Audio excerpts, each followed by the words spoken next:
Hello guys! Hello! This is for Taurus. Taurus, welcome dito sa aking channel. Kapalaran 888. So, this is monthly reading for the month of November 2025.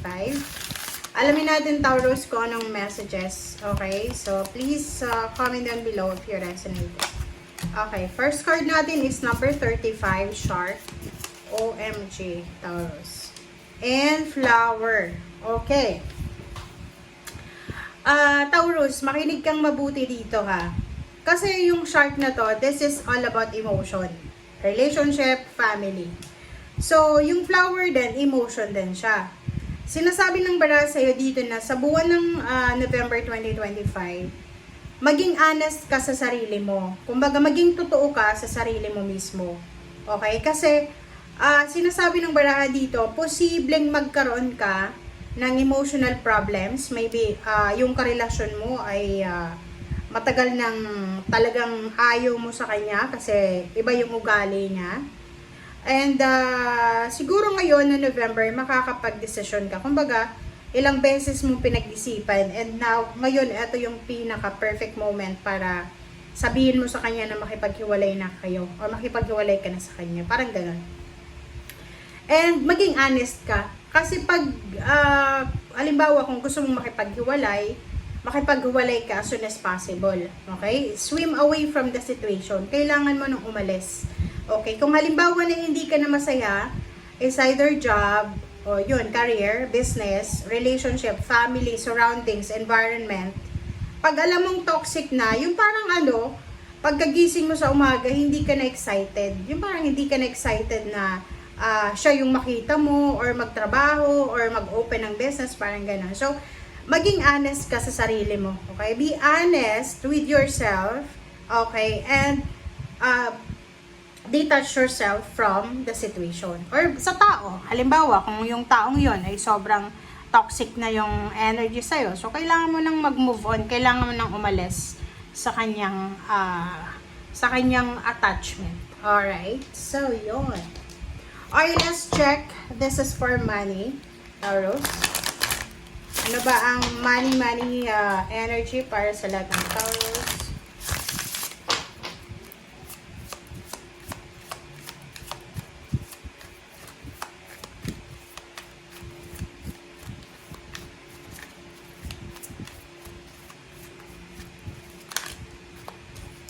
Okay, number 50, Angel Strength.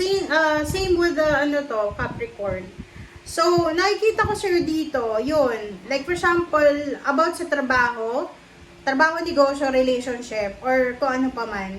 Kinakailangan mo sigurong mag-strategize. Pwedeng, halimbawa sa relationship, dati, kaya mo pa siyang i-control. Like, kaya mo pang ayusin yung relationship. Pero ngayon, parang feeling mo, hindi mo na kayang kontrolin or hindi mo na kayang i-manage. So, sinasabi ng baraha, the Angel of Strength is here. Kailangan mong alisin yung pagdududa, takot, pag-aalala. And gawin mo ay kailangan mong mag-strategize. Kumbaga, maghanap ka ng ibang solusyon. Okay? Alam mo, sa pamilya, yung anak mo, pasaway, hindi mo masaway-saway siya, ganap ka ng ibang solusyon, ng ibang strategy. Sa trabaho, ganun din. Nakikita mo na ikaw na lang yung inuutusan palagi, sa'yo na lang lahat. Strategize. Okay? So, sinasabi ng baraha, huwag pangunahan ng panic. Okay? Huwag kang magpapanik, huwag kang matatakot. You need to be strong, you need to be courageous, say no kung ayaw mo, kung pagod ka na. Diba? You need to focus sa sarili mo, okay? Sarili mo dapat Yun yung pinaka-center mo.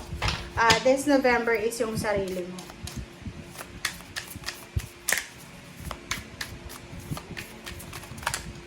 Alright. Okay, so soon. Wow! Relationship to Taurus. And the situation will result in good karma. Wow. So, sooner or later, isang good karma ang posibleng papasok sa buhay relationship mo. So, siguro sa relationship maraming beses kang nasaktan. Pwedeng niloko ka, harap-harapan kang niloloko or kung ano pa man. Sinasabi ng barahan na soon yung sitwasyon mo ngayon ay magiging maayos na yan. Okay? So, don't panic. Alright, so this is the last deck. Ano pa ba ang additional messages? Additional messages. Alright, so first card natin is the Sun. Justice. Wow. Taurus. And Emperor. So, this is for the future. 2026 ay sobrang magiging masaya ka. This is the parang siyang pinaka masayang taon para sa'yo.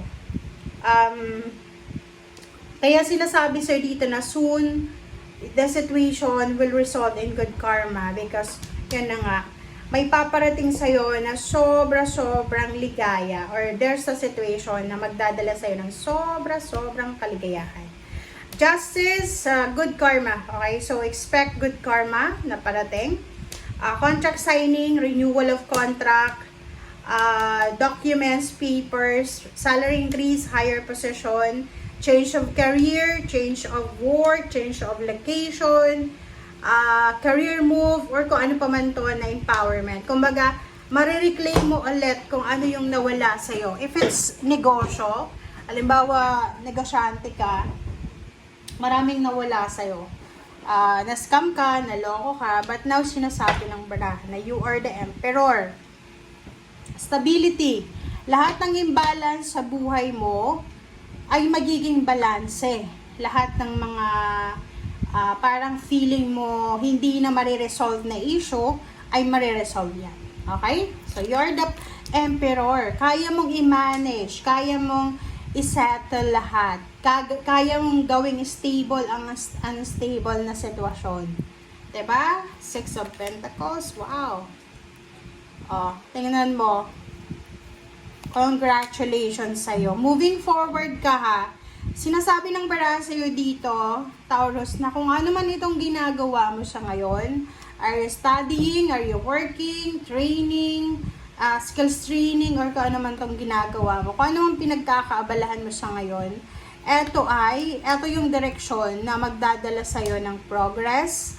Eto yung direksyon na siya yung magiging daan para matupad lahat ng financial dreams, financial wishes mo sa buhay.